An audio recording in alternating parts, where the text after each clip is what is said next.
அதே மாதிரி பாத்தீங்கன்னா திரு கலைஞர் மறைந்ததுக்கு அப்புறம் பாக்குற அடுத்த தேர்தல், இப்படி பல காரணங்கள்னால திமுக வசம் கொஞ்சம் அனுதாப அலையும் வாக்கு அலையும் அதிகமா வீசியது. அதிமுக பக்கம் செல்வி ஜெயலலிதா இல்லாத ஒரு குறையும் ஆளும் கட்சி மீது இருக்கிற ஒரு அதிருப்தியாக கூட இருக்கலாம் இந்த தோல்வி. அது தொடர்ந்து அந்த தோல்வி இருக்கிறதுக்கு வாய்ப்பு இல்லைன்றதுதான் கருத்து கணிப்பு சொல்லுது. ஏன்னா கடந்த முறை பாத்தீங்கன்னா ஒரு 36,645 வாக்குகள் வாங்கி இருக்கிறாங்க. அதற்கு முன்னாடி பாத்தீங்கன்னா கிட்டத்தட்ட 89 மட்டும்தான் திமுக இந்த தொகுதியை கைப்பற்றி இருக்கு. அதுக்கப்புறம் 91 இருந்து 2016 வரைக்கும் ஒரு 6 தேர்தல்ல திரு டி ஜெயக்குமார் அவர்கள் தான் வெற்றி பெற்றிருக்கிறாரு. ஒரே ஒரு தேர்தல்ல மட்டும்தான் 2021 இந்த தொகுதியில தோல்வி அடைஞ்சிருக்கிறாரு.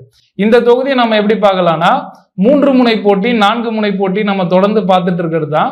அதுல 3 முனை போட்டின்றது பாத்தீங்கன்னா தாவேகா அதிமுகவோடு இணைந்து களம் கண்டால் அதற்கான வாய்ப்புகள் குறைவா இருந்தாலும் அந்த கருத்து கணிப்பையும் நம்ம வெளியிடுறோம்.